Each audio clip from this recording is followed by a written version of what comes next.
Welcome back to the Startup of Human Potential. We're your co-hosts, I'm Clifton, and I'm Victoria. and together we're Faces of the Future.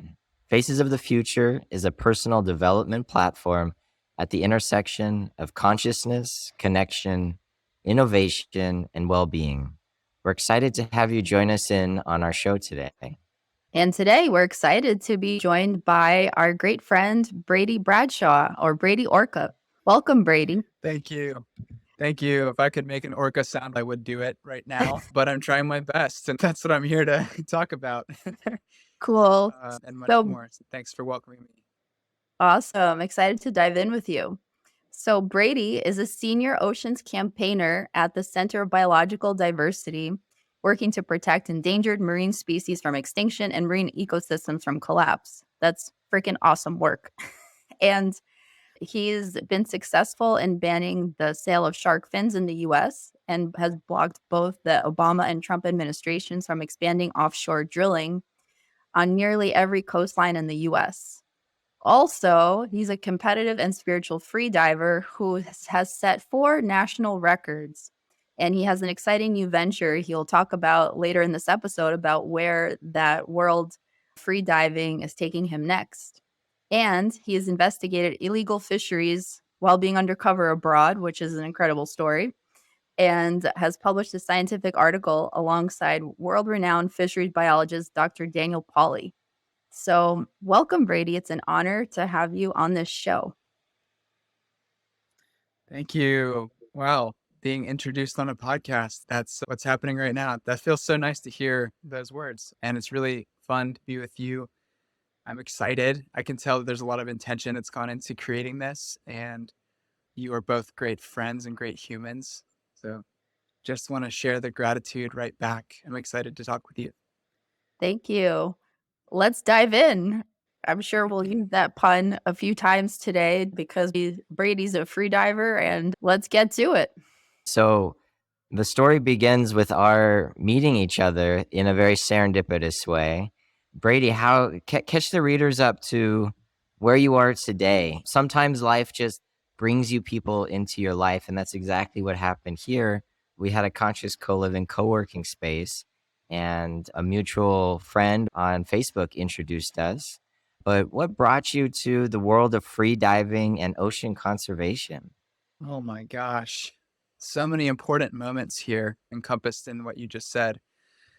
And I think I want to start with how I got into freediving in the first place, which was it's a journey of both like impassioned activism and burnout, which I think is a very common thing in the activist world, Mhm. and then trying to find things that served my well-being. I had just run a campaign on the East Coast of the United States fighting an offshore drilling plan, and we secured our victory, and I left to go start grad school in Australia on the Great Barrier Reef, which is like Oh, had always been my journey or my mission to see the Great Barrier Reef before knowing the dangers that are present and the impacts that are happening to the reef.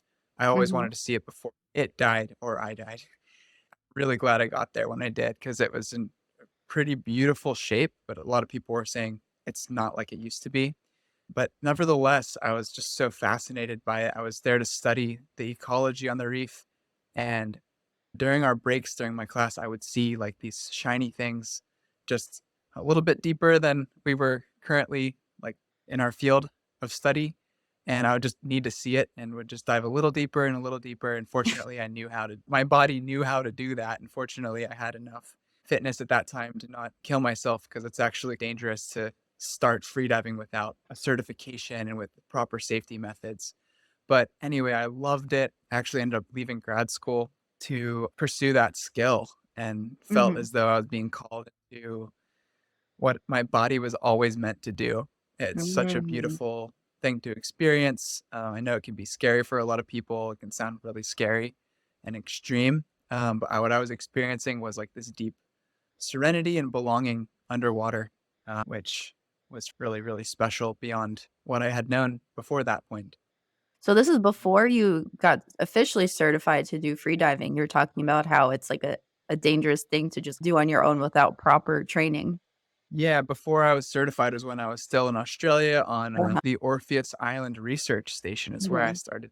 doing it. And then once I got back into the classroom back on the mainland, I was like, I just can't sit here anymore. And I actually left grad school Mhm. and traveled to Mexico to start training with a really talented and spiritually based instructor in La Paz. And that was the beginning of my freediving journey. Wow. But take us back a little bit because how did you get to the Great Barrier Reef? Was this something that you grew up as a child around the ocean? What was that like? Yeah, I was actually just reflecting on this because I had to write a little bit more of a personal bio for my teammates at work. And I was like, wow, okay, this actually started like I grew up in Pittsburgh and I would always hold my breath through the Fort Pitt Tunnel and then the Liberty Tunnel, which is actually at one point was the longest tunnel in the world. Wow. So I had this training as a kid because I had a superstition that you had to hold your breath through tunnels when I was a Yeah, kid. I I was like, remember that. I used to do that. Yeah? Is that a Yeah. thing unfortunately, I wasn't that I didn't driving. know about? Yeah. You couldn't do that through your New York tunnels with the traffic, but, if you I'd pass out and we'd call a code blue. Yeah. Yeah, that's another thing that I'm like, I want a disclaimer, disclaimer, don't try these things at home. But I realized that I used to retreat into the swimming pool that was right across the street from my house as like a sanctuary. And I Mhm. find sanctuary now in my diving. And I was thinking back to when I was really young. I used to go touch the bottom of the pool and I felt really special because I could. And Mhm. being at the bottom of that pool in the silence was so much more calming to me. And I think there's something really primitive about being able to be surrounded by water and silence, cool, like the coolness of it that Mhm. we really often miss. Yeah. So yeah, that started when I was like just early enough to swim. And going back even farther, my dad was a swim coach at the University of Pittsburgh and a Mhm. scuba instructor. And he actually used to throw me into the pool when I was a baby What? to demonstrate to his Mhm. students that humans are designed to survive in water and that we all have it in us to just instinctually do the right Mhm. thing. So I was his test subject. He knew I'd be fine and I always was fine. So he would just toss me in the pool and I would exhibit some of the natural functions that humans are built with to be Nice. Wow. The able to human survive. potential right there. We're designed to swim. That's awesome. Mhm. Yeah, Yeah, so much depth and tranquility in your presence, Brady.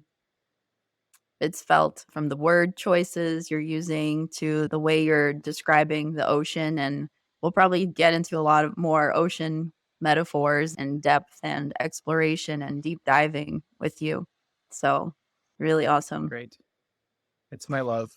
I remember you sharing a story with us when we used to live in our co-working, co-living space in Topanga about how you were training in high school and they told you, like, for whatever reason, you didn't have the capacity to be a diver or to swim or something like that. Do you remember what I'm talking about? Yes. Could you share Yes, that I story, do. please? Yeah, we're really taking a journey into my childhood now, which is great. I just visited my hometown, by the Mhm, way, and realized and have been admitting to everyone just how privileged I was growing up and how that's something that I've been starting to be more like expressive about that I was extremely privileged growing up. mhm, And I got to reflect on a lot of this childhood that I had. So I tried a lot of different sports. My dad never forced me into swimming, even though he was so passionate about it. So I got into karate, soccer, football, skateboarding was a big thing for me. I ended up being like a big skater punk. So I took this big mhm. detour away from my ch- baby in the pool days and got to get involved in all sorts of different activities. And when I first realized I wanted to join the swim team, I went to the pool, jumped in the pool to have the coach check out my technique and give me my prognosis. And he said, "You just have to try another sport. You're just not going to make it." And my technique Wow. was pretty terrible. But my dad, I think, handed me what do you even call those? Like a V tape, uh, VHS, yeah. a VHS of this guy recorded a bunch of technique videos, and I watched them religiously and went to the pool myself and just trained for Mhm, like several months and got to the point where I was in high school. This is in high school. I got to the point where I was skilled enough to join the middle school team mhm, and started trying to overtake middle schoolers in my speed Ugh. and like progressed to the high school team, and I just loved it. The movement through the water was something that it just felt like this beautiful dance beyond any actual dance I'd ever seen. And Mhm. it's a dance with the water and a dance with the breath. So I don't think I Mhm. was like communicating about all this stuff or communicating with myself consciously about it, but like my love for being in the water and moving through the water and letting air move in and out of my body and keeping air in my body and letting it move through my bloodstream and Mhm. all of these explorations has just deepened and deepened, and I think it's probably never going to end. Mhm. How beautiful the experience of being immersed in these mediums of water and air, and the consciousness, bringing the consciousness into the body. I struggled a lot with asthma and a thing called vocal cord dysfunction when I was in high school. And so I was like hacking up a lung on the side of the pool a lot of the time. Wow. And I was also blessed to receive some advice from a speech therapist on how to breathe from the belly, and Mhm. learned if I wanted to go fast and crush it like everyone was trying to do, I had to also integrate breathing while sitting, breathing while walking, and then eventually breathing while swimming into my belly. Mm. So, yeah, the whole thing, I just feel incredibly grateful for being given the exact path that I was given. And that's helped me a lot in my breath control with freediving. So it's all been Mhm. kind of part of the same training for Wow. life Wow. as well. I love Yeah. how your passion for swimming in the water has been your conscious expansion journey. I've never thought of it with that much intentionality of the breathing and then enriching the bloodstream and the Mhm. dance with the water. But the way you describe it is so beautiful. I could see how you have an authentic love for that, and Mhm. it's palpable. Thank you so much for sharing. Yeah. Yeah. I wanna jump in Thanks right for now. asking. I Let's go really swimming now. Yeah, it's 90 degrees in Topanga today, so maybe some of the listeners wanna jump in too. Yeah, what you're sharing about swimming and feeling it, like, on that cellular level, I personally resonate with that too. I come out of the water renewed. If I'm going through something challenging emotionally or I need to move through things, like, when I'm moving through water, I feel like I'm making progress, and it's a renewal. I really feel that too. Yeah. Being in high school and going through all the social, I don't know, chaos of that time, like the water was always a place to like yell or let it out Mhm, through the muscular movement. I do think it's such a beautiful thing for that too. And water is so absorptive. Like this is fun fact: the mhm, ocean has absorbed more than 80% of warming. We talk about global warming. The ocean has absorbed over 80% of that heat. So we are experiencing these weird temperature events. The ocean is warming even faster than we are mm, experiencing. And I think about if you're a chemist or physicists will talk about the specific heat capacity of the water and how it has this incredible ability to absorb. So I do think there's all these parallels between the water has these ions that can help us discharge energy from our bodies, and it's mhm, taken on so much. We used to think the ocean could take on everything, and this is part of I think the spiritual journey with water too, is mhm, that we have to like I talk about Mother Ocean. A lot of people say Mother Ocean, and it's like a metaphor for the feminine and is the feminine in so many ways. It's a fluid, flowy mhm, body. And for a really long time, men in our culture have taken out things on the feminine. Not to say it's all the dysfunction has been all with men in our culture, but there's been this tendency to believe that there's this infinite capacity to take mhm, on more and more. And so that's a question I think I always have is like, when do we reach our level of responsibility for caring for that body of water, caring for the feminine? How do we do that when it's has the ability to take on a lot? mhm, These some of the explorations of metaphor and energy mhm, that I think about when I'm swimming, or some of the experiences that I have with the water that sort of teach me how mhm. life is.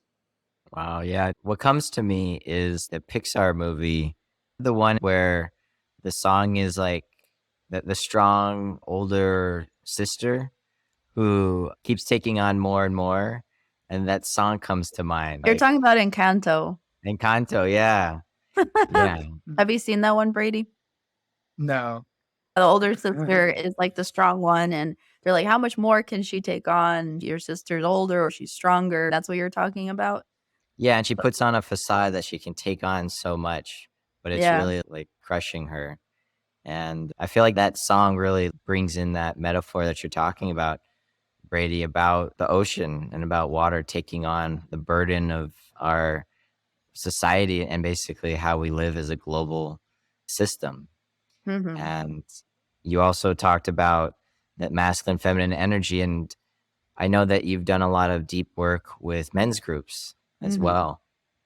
And so I'd love to tie in all your love for water, your diving, the activism, Stewarding the of water. Yeah. yeah. What What is that through line that connects all of this, in your opinion? Yeah.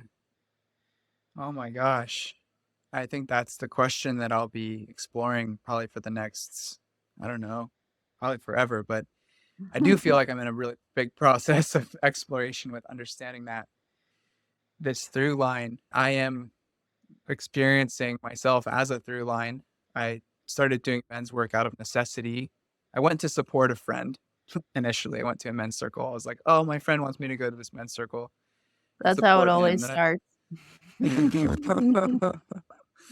and then as soon as I got there, I was like, "Oh, like, dang, I'm done for. I'm not gonna be able to not have this in my life anymore." It was so potent, and For some of the yeah, listeners who are considering, who've never been in a men's group, what is it that you're talking about that was called for in your life? yeah. I just remember being in the circle, um, and I remember thinking, "Oh no, this is gonna be a disaster. There's 30 men in this room. We only have an hour. Like, everyone's gonna be talking over one another." And I didn't say anything in that first circle, and it didn't matter because every single thing that every man said, I felt deeply, and I felt that I was alone in feeling. And I think most of the men who were speaking up were doing so courageously and Mhm.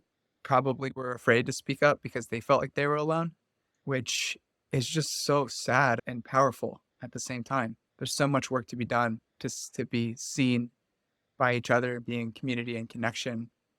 I also feel like men bring to answer the other question, we've been I'd be really careful about my choice of words here. Men have been culturally like put into a category of toxic almost just for being men. And I'm not saying, oh, men have it so hard and all this. I think there's some victimization going on too. But Speak I with the I, right? Like a personal experience. Like I'm a man and I've Mhm. certainly had those instances, right? And I thank you. think if we personalize it, maybe that can help with the explanation. Mhm. Thank you. And that's actually a great one because that's typically an agreement we have in the men's circles is speak from the I statement, which is wonderful. Mhm. So my experience is having been in a lot of activist circles, I have felt a lot of times like it's time for me to step back and listen. And I think that's so true. And like I've taken it to a bit of an extreme at times when I've been like, I don't deserve to speak, Mm. which can over time, I think it's important to feel that for a little Mhm. bit and to know what other people are feeling. And then it got for me to a point where I had to relearn to speak up Mhm. because I was being asked to fill roles that would require speaking up and Mhm. using my expertise that I've poured my heart and soul into. Which is your activism, right? Like you're not just speaking up on a small thing, you're talking about a global thing. So Mhm. just want to give that context of what you're being asked to step into and speak up for. So yeah, keep going. This is Yeah. amazing. Mhm. Yeah. I know I witnessed the BP oil spill firsthand. And Wow. I remember Mhm. watching the dolphins swimming through the sludge and the Hmm. pelicans that were trying to fly and were never going to fly again. Oh. And these things that were just so, like, I think the first word that comes to mind is shameful, and just feeling so ashamed of humanity at that point in time. And it took some years to integrate, but those are the kinds of things that, because I've seen that and because I've had the privilege to learn about marine biology and to be able to use my time to be involved in activist campaigns, that it's my responsibility to bring that information forward and to bring that awareness forward, because people don't remember the BP oil spill as much as I think they should. It was horrific and should have been culture shifting for us forever. And so that's the work that I'm tasked with. And what's that Like, vision of the future that you're working towards? yeah, the vision. I mean, I can start with the one about the ocean, which is a healing ocean, and I can Mm, explore that Mhm. like vision in ways, like the return of the basic kelp and seagrass beds all over different coastlines, the native species that exist there, and the bottom up building of the ecosystems, and the fish jumping out of the water that are like way bigger than they are now. They used to be like these massive tuna, just the ocean being really full of life and us experiencing that mm, level of abundance again. Um, Mhm.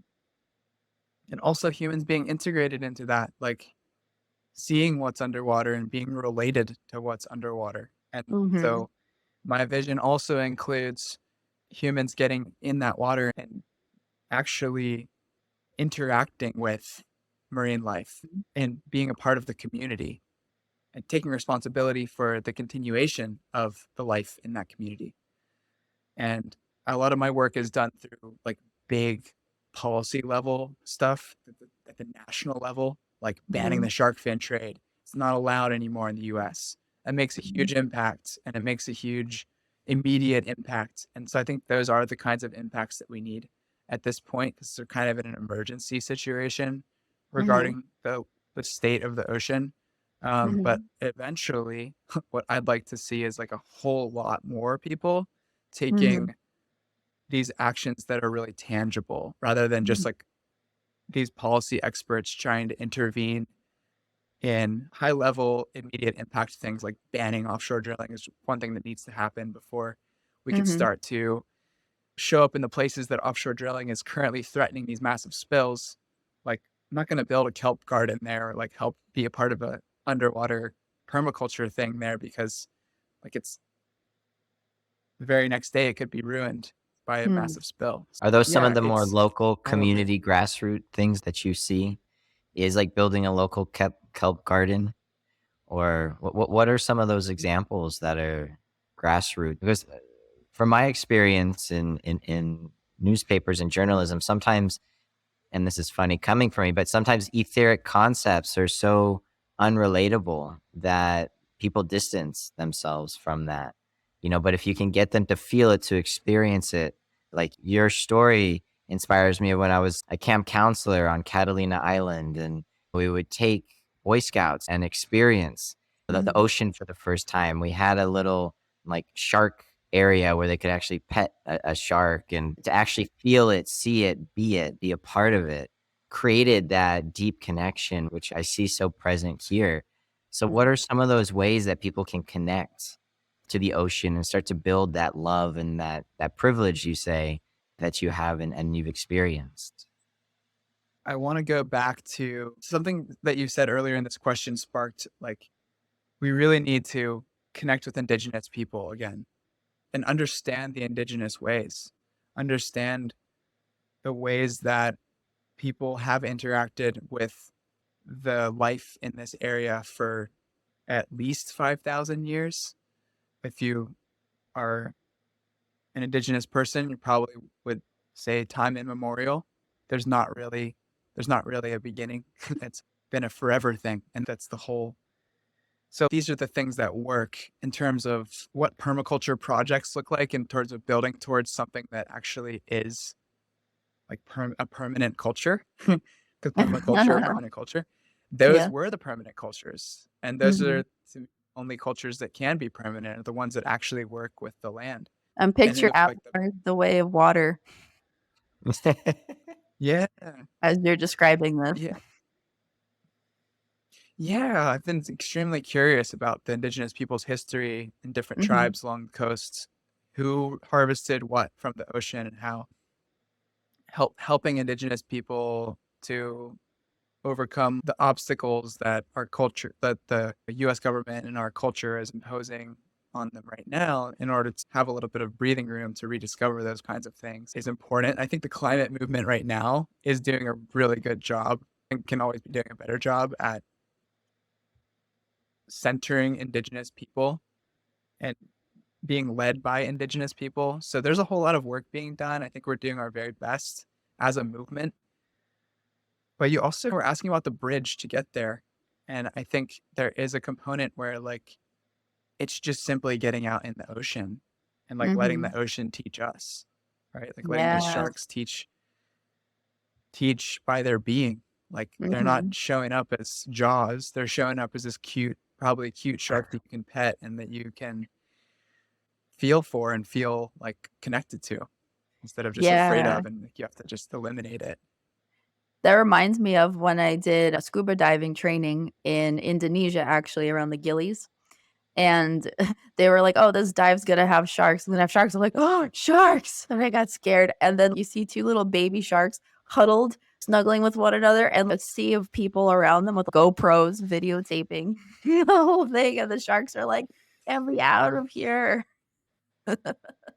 And I was afraid of Yeah. sharks before going in. Didn't think that they'd be afraid of us.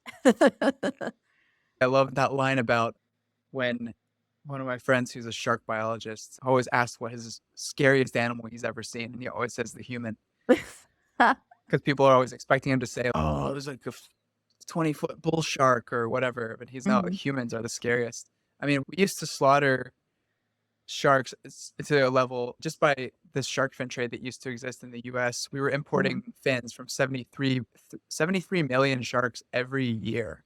mhm. And so the level of destruction compared to people who have been accidentally bitten by sharks What do they is use I the think really shark. important to recognize. Yeah, for those listeners who may not exactly know, what would you use a shark fin for? Or, like, why would you trade a shark fin?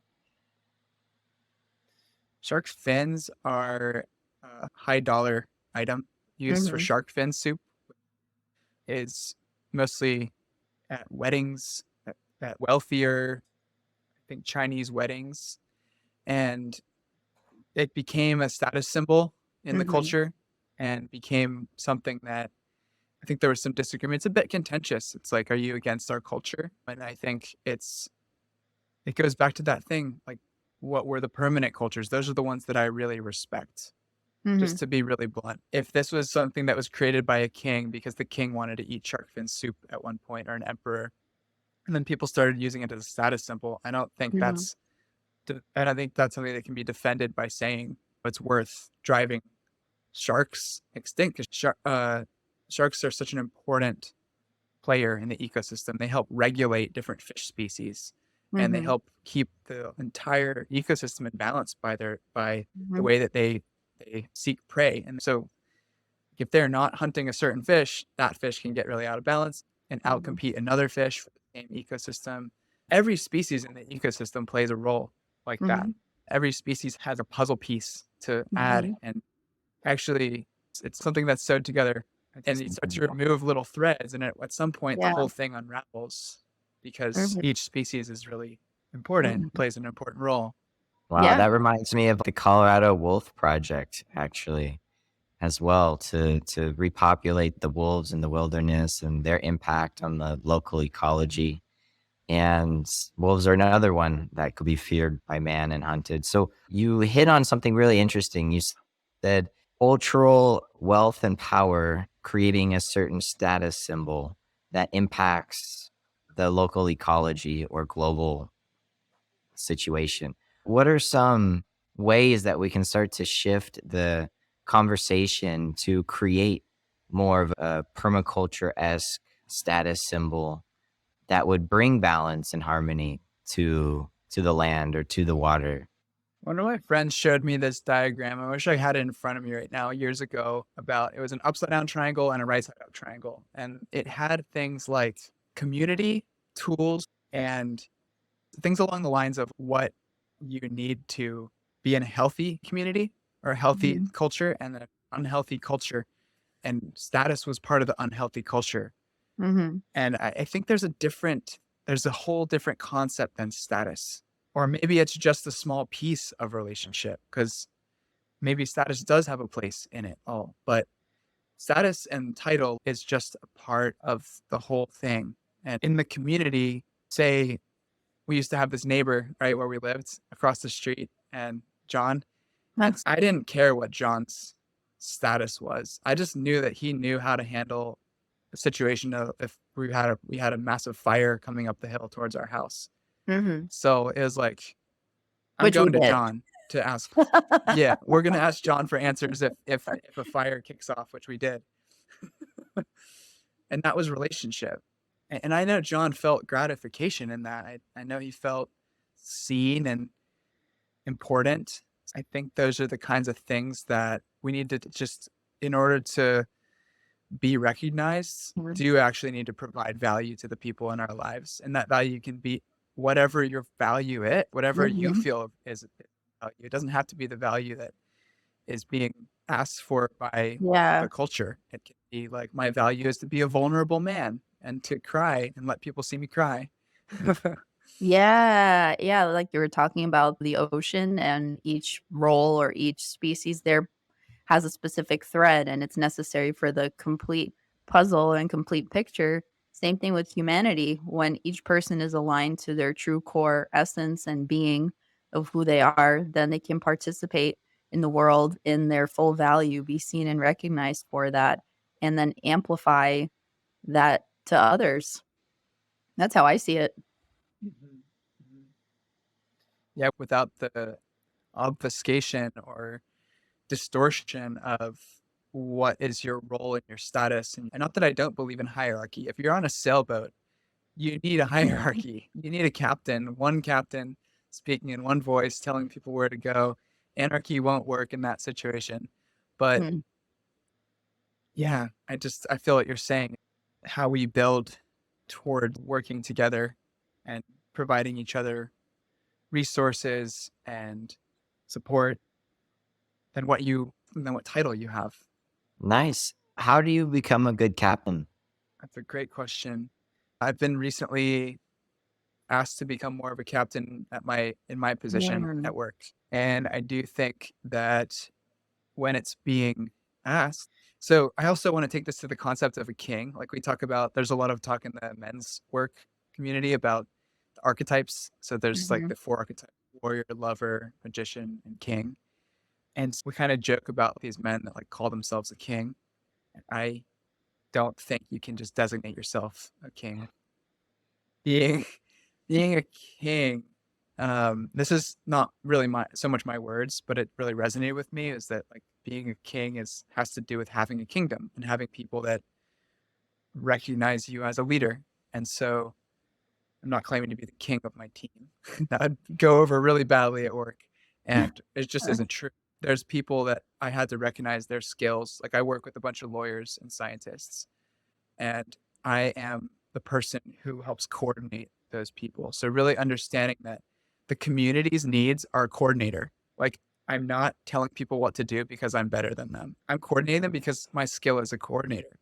Mhm. And I have a campaigner lens. My title is campaigner. And so starting to embody that more is to recognize people's strengths Mhm. and to call them forth into their strengths and praise them for their strengths, have them feel really good, make sure that their strengths are used in a way that helps us win and that they can Mhm. feel a sense of accomplishment and victory and achievement.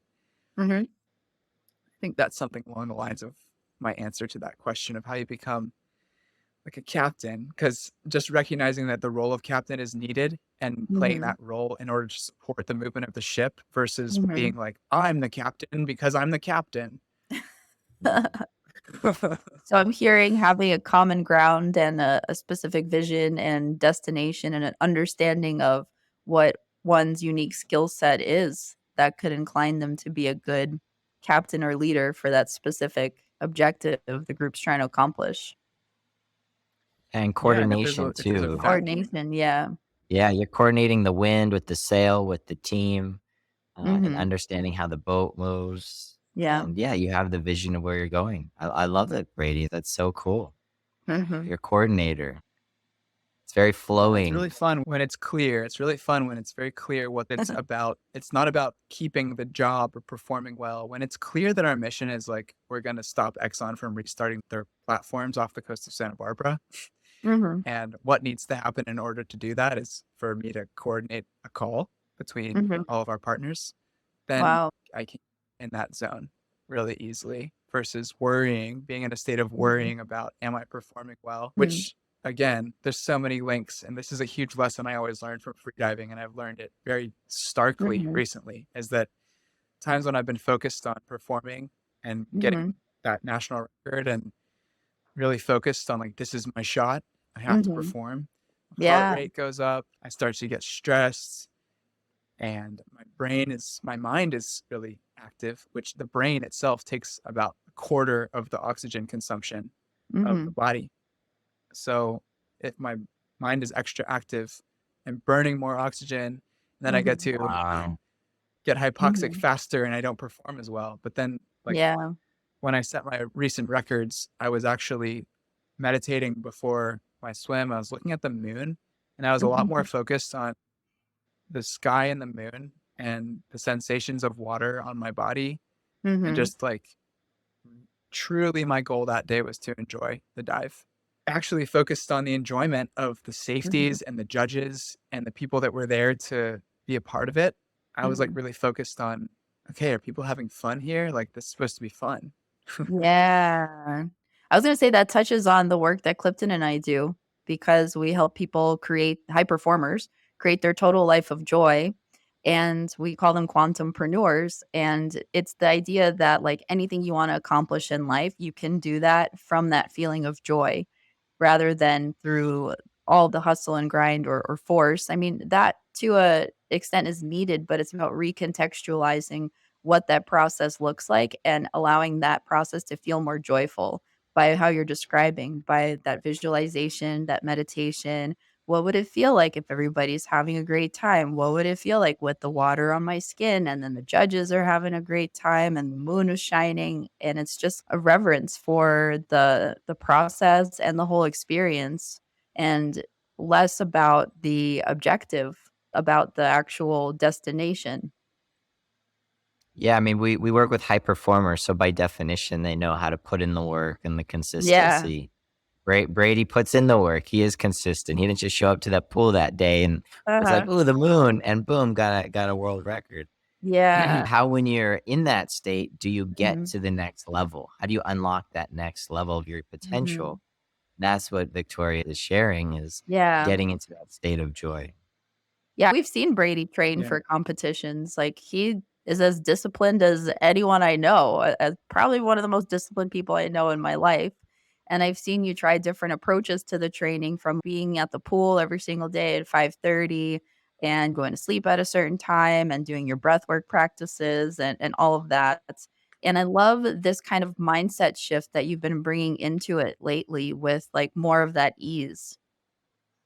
Yeah, what are some of those beliefs that you now have, or those empowering beliefs that fuel Mhm. you up?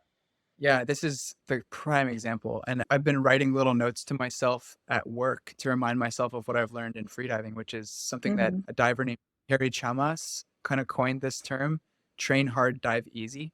Mhm. And so in freediving, it's all about that. It's those early morning workouts. It's that consistency and the discipline, which I really value Mhm. discipline. And I relate to it in a kind way now. I used to not so much, but I love discipline and I hold myself to that standard throughout my training season. And then the competition, it should feel really beautiful. Like it's a lot of divers coming together in the same space. And so it's my time Mhm. to really enjoy the moment. The sun is shining, the water is You got those beautiful lines on the bottom of the pool that are like moving in these ways that Mhm. you never see anything move that way. And there's this like Mhm. rainbows and sparkling. It's like a magical, mystical experience. And then there's people around who get it, and you can nerd out on physiology. It's like the best. It's my version of a music festival. So taking that over into my work, I've been like, okay, like how do I train hard, dive easy? And I Mhm. realized, like, I do train I train hard. Like, I don't have to think about that part. I study these issues. I'm very serious about understanding the opposing viewpoints, energy policy, climate, politics, everything. And I've trained hard. So when I get nervous about a media interview and someone from Mhm. Fox News or something calls me and I'm like, oh no, I'm not prepared for this. I just have to remind myself that I'm like very prepared for this. And I had to do a little version of that before the podcast. I think I've got to remind myself that often that what comes out of my mouth is okay and it's good. And I've trained hard. So now it's time to enjoy the conversation and Mhm. be expressive and let myself be the self that I've put time and energy towards. And I think that it is so true that like preparation is necessary and it's okay to show up to something unprepared and realize that you were unprepared and then to Mhm. reflect like maybe I need to train harder for this. I think that's all part of the same process. Yeah, it's like the letting go and surrendering also to like regardless of if you prepared or how much someone prepared, when you're there, you're there. So you just got to surrender to what is, and through presence and being yourself, just see what happens. Yeah, the surrender. I mean, that's another great lesson from the ocean. Like my freediving instructor has Ishvara Pranidhana on the side of her panga, which is an artisanal fishing boat type thing. Mhm. So that is Ishvara Pranidhana is like surrender to the higher power. Mhm. And so I do have fear of sharks, to be honest, when I dive. And it's so irrational, but it comes up from time to time. And Mhm. I actually tell myself, like, if the worst happens and for some reason a shark mistakes me for food, which is extremely, like beyond extremely unlikely to happen, by the way, I just have to accept that.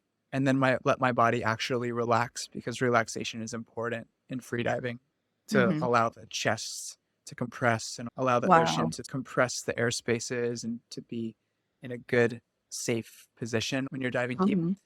So I've definitely learned the lesson about surrender through freediving in the ocean. And there's been moments when I've been in big waves and actually, instead of Mhm. fighting, the best thing to do is to become like really present and try to like do like consistent movements, but sort of in a surrendered way. And Mhm. the best way to get tangled up in something like a kelp forest is to fight and try to fight to the surface. I could see And that. the better thing to do is like let yourself flow through Mhm. the kelp. So there's boundless lessons of surrender from the ocean. Wow. And with that, I'd love to transition to another topic about exploring the depths and the topic of the subconscious and the metaphor of how exploring the ocean is exploring the subconscious. And I wanted to hear what you had to say about that piece, Brady. Yeah. I have said before the ocean, I believe, represents best the subconscious of the human Mhm. experience. It's out of sight. Like we don't see what's happening under the ocean. And at the same time, Mhm. like we're pouring toxins into the ocean like every day. And we're sort of offloading the toxicity of humanity off into the ocean.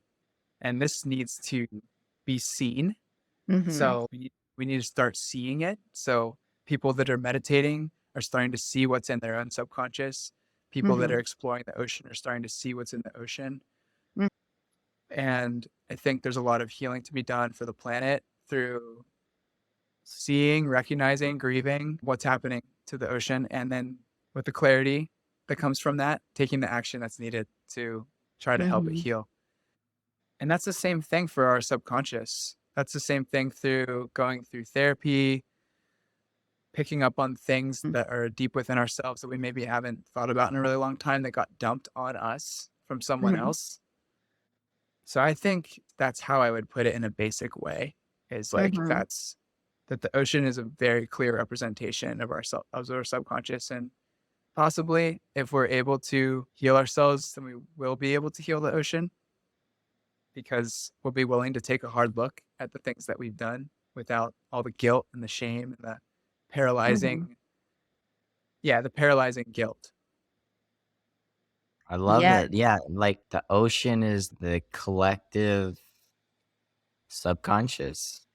I love that. Like, Yeah. if you wanna see how we're doing as humanity, see how the ocean's doing. That's Mhm. cool. I like that. Yeah, and many things can be below the surface that we don't see. We only see it if it's floating at the top, right? If there's like a film of oil or some debris, some garbage floating around. It's like when something bubbles up, it's in now you're in your awareness. It bubbled up from your subconscious to your conscious. Now that you see it, you're aware of it. Can you acknowledge that it's there? And then can you accept, like you said, without that feeling of paralyzing grief? And then how do you move to action from that space with what just surfaced?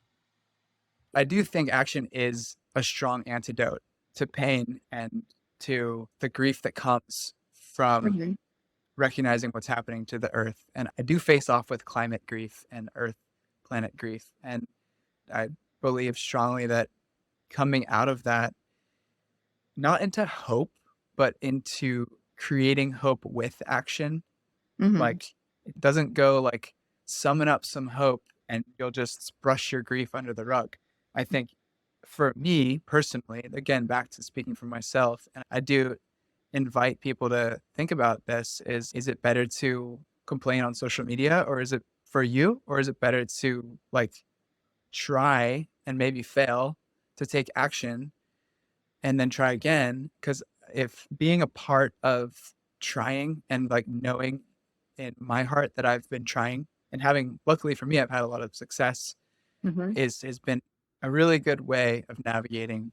Like I live a very happy life. My parents think that because I'm an activist, I'm angry and sad because that's what the media kind of portrays often, is that like these angry and crazy and disruptive activists are out there. But my life is really good. And I also read about this stuff every day. Mhm. You've done the work. It doesn't mean you weren't in that place ever, like you mentioned, the paralyzing grief and whatnot. So what's the work that you've done to come to that place of, "My life is beautiful, I live a happy life, and I'm an activist?" Yeah. Well, I think some activists have families that they are like, I pack up my computer at the end of the day and there's my family and they need me and that keeps me in check and keeps me in balance. Like Mhm, currently, my devotion to freediving is doing that for me. Like I get up in the morning before work and I take my freediving pretty seriously mhm. and that helps me delineate my schedule. I'm a Virgo rising. For all the astrologers out there, I've got like the flowiness, but I've also got the strict scheduling of things and Well, they're organization polar of stuff. opposites because you're a Pisces Yeah. sun, right? Yes. Oh, funny. So I I'm a feel Aries sun, Libra rising, which are also the polar opposite, the balancing dynamic. So I feel that internal push-pull. oh yeah, it's great. There's so many astrology people in Vanguard Mhm. and it's fun. It's like playing Pokemon cards again. In a Yeah, way. what Like what's it's your like that sun? What's your mystical mood? thing. If you're always immersed in work that is protagonist antagonist and trying to Mhm. stop something, and the overarching narrative is not necessarily a positive prognosis towards the Yeah. future, right? That can build up in someone's psyche and their subconscious, and it Mhm. can create deep depression or anxiety or whatever. But Mhm. then hearing you talk about your joy and your love for life, how did you get to that place? How do you Yeah. set up boundaries within your own personal self versus what you're constantly connected with in your work? Oh, beautiful question. This is wonderful because I'm thinking about something I haven't thought about in a long time. My roommate in college asked me, don't you think it's better to like meditate? And, you know, people like Gandhi, there was this piece about it. And Gandhi was an activist. And my response to that, because I was really in the activist space and he was concerned about me and my mental health, Mhm. surely, and wanted me to become more like him, maybe. And I like love this guy. Like he's such a good person. And he was like the part of me that I wasn't integrated with yet. I think it's really important to like, I am angry. I am angry and sad, you know, Mhm. but I'm also playing that role. I'm also playing that game. Like my ego, that's my ego. And I'm not going to stop my ego from feeling what it feels because I get fired up and then I take action. But outside of that, encompassing all of that is awareness. And I think that's something that I pray that activists learn more and more. Not saying I'm the best at it. People need to learn to be like me, but I'm really grateful that I've had the yoga and the meditation practice to recognize I'm not my thoughts. I'm not really my emotions Mhm. because I get those things coming up and just learning to say, okay, like yes to all that and everything is perfect. Mhm. All is well Mhm. and it's not well. It's like having the drive to actually do something about it Yeah. and also like having the tool to take a deep breath every now and then and just say to myself, all is well. And Mhm. this is all well. All this not well is also all well. Mhm. Yeah, as you're sharing this, I'm thinking of the Hawkins map of consciousness that we've talked about before. The book Letting Go, you know, how it's from 20 shame all the way up to enlightenment is 1,000. So depending on what topic you're focused on, what narratives are coming in, and what you're describing is like all is well, like everything's perfect, is that peace narrative when you're in the level of consciousness of peace. And then when you're in the container of working, like doing the work on the campaign, you're like, okay, I need to actually tap into anger here to spark some action and to do stuff about it. But putting a boundary about not allowing that to permeate into your other categories of life is what I'm hearing. Yeah. Is the anger serving me right now? Is it serving the ship that we're on? Is it helping the captain get done what they Yes. need to get done? Takes And a lot. and can you share a bit about what it's taken for you? Mhm. You mentioned your yoga practice. You mentioned some of your conscious practices. Could you, just for a few moments, share a bit about your own conscious journey and those awakening moments you've had? Yeah. For some reason, what's coming to mind right now is this concept of everything is bonus at this point. I'm thinking of times when I've had near death experiences or was told I would end up paralyzed. When I broke my back when I was 20 years old, I was told I'd be Wow. paralyzed no matter what. Wow. And so, just physically, yoga did a lot Mhm. for me then. I turned to yoga instead of the doctors that were telling me I can be paralyzed. And I'm Mhm. 33 now. It's 9 years after I was supposed to be paralyzed. All those 9 years are bonus. And so, gratitude is the tool that Mhm. helps recognize that, like back to the activist stuff. Yes, there's a threat of offshore drilling. There's all these industrial projects that are trying to get there are people that are trying to expand the industrialization and the destruction of certain critical ecosystems on the earth. But I might not even be here. So just the fact that I'm here is already bonus. So it's not really like I used to take on, especially as a youth activist when I was like 19, I used to take on a lot of responsibility because everyone was telling me, like, it's up to the youth, it's up to you. You got to Mhm. do this. And so I think spelling that myth that like it's on and it also like it creates this self-image of the hero whereas it's really not it's not me. Like I've taken a part in these campaigns that have been successful, but it's always about collaboration and how many Mhm. people were able to move with the movement. Mhm. Um, and that's been a really important thing for I think a lot of people also to recognize in the movement is that when you step away, like voila, you come back 2 years later and things are still there, still moving as the way they were. Yeah, I think it's just the ability to let go when it becomes clear that like things aren't going as planned and aren't going to go as planned, to just be like, Mhm. oh, I don't have to be stuck in this way anymore. And that's what's driven me to be like, I'm an activist for some years. I'm a grad student. I'm a freediver. I'm Mhm. doing all these different things that have all contributed towards this moment now. And I'm recently starting to integrate like, okay, it's not that being a freediver takes away from my ability to do work. It actually contributes. Like the lessons I learned in this realm contribute to this realm, and it's all Mm. multiplicative.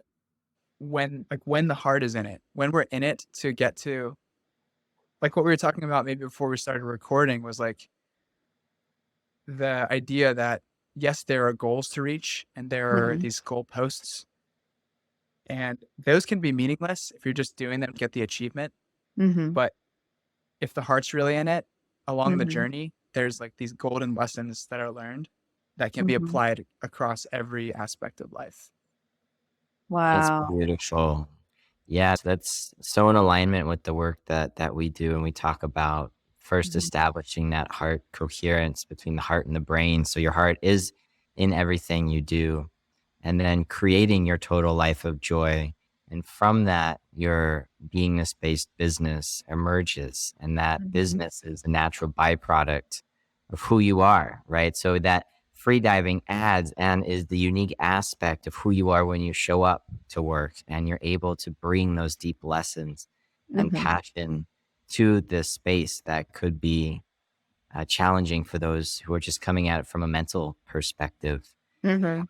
and don't necessarily have that level of conscious awareness that you do. Um, and so it's so beautiful. And Brady, where are you headed next as we move towards wrapping up? What's next for you? What's on the horizon? And how can our listeners get a hold of you? Yeah. Well, there's hopefully sometime in the future and something that emerges that is a hub for all of these aspects that people can plug into in terms of activism, maybe men's work, as well as just getting acquainted with the water. And so I don't know what that looks like yet, but that's maybe something that will become my lifelong passion project. And I'm currently working for a nonprofit that I feel is extremely effective. And I'm excited Mhm. for us to move beyond preventing the expansion of offshore drilling and move towards phasing out oil and gas drilling so that the planet can start to balance out and heal. So Mhm. in a big picture, that's what I'm envisioning for my work in that realm. And then Mhm. I'm really excited. The sport of freediving has just gotten recognized by the World Games, the and it's on the road to getting integrated into the Olympics. I've Mhm. always wanted to be. So in 2025, I will hopefully be at the World Games for the first time, which is so cool. And I'll be training for that. I'm also going to keep progressing in depth as well as distance wise. I'd love to answer anybody's questions. I love talking about freediving. As you both know, I can talk about it for hours. So if anyone has questions about how to get into it safely, I really want to be a support for people to safely pursue freediving and learn as much as they possibly can about the epic, cool things that we can do with our bodies in the water, as well as if folks are looking to get involved in any type of ocean conservation or climate activism. I'm always happy to talk, and you can find me at Brady Orca on Instagram is a great way to get in touch. Simple. We've got for the Center for Biological Diversity, I've got at Endangered Ocean. We'll drop the link Elon below Musk's in the show website. notes too. Yes. Great. And that's Awesome. on Twitter or X. That's on Or Elon Musk's website. Twitter, X, whatever. uh, and the at Center for Biodive, DIV on X as well. Yes, yes. So we've got a lot of our campaign calls to action there. You can click on our stuff. You can sign a petition. You can make a phone call to a member of Congress that needs to hear from you, things like that. We're always posting updates and actions people can help that I believe in strongly. I think our organization really aligns with biodiversity and with helping the planet balance again. Beautiful. Awesome. And any parting words from you for our listeners, Brady? Our last question, too, that we ask is, what does human potential mean to you? Oh my. We've done so much in exploring technology in terms of like what can be built with our hands and with our minds. And there's different directions to go with human potential. And I think we're exploring the depths. I think it's wonderful to explore these kinds of worlds of what are our bodies capable of doing in the natural world. I think Mhm. that's a wonderful place to explore, to unplug from all of the stimulating things that we've surrounded ourselves with and get into the natural world and learn to climb a tree, get back in the trees, get back in the depths, and let our bodies experience the stimuli that will be ultimately healing and strengthening for our bodies and minds. Wow. Thank you so much for joining us today, Brady. It's been a pleasure and an honor having you on our show, having this conversation with you, sharing from the depths of your heart. And we're friends, and I always love having our friends on our show to hear other sides of their story that we haven't explored before. So it's always great seeing another lens of them, of their personality and who they are and how they show up. So I really enjoyed this time with you both, with Brady and with Clifton. Yeah, Thank you love you for, guys. yeah, and thank you for listening. We'll catch you next time.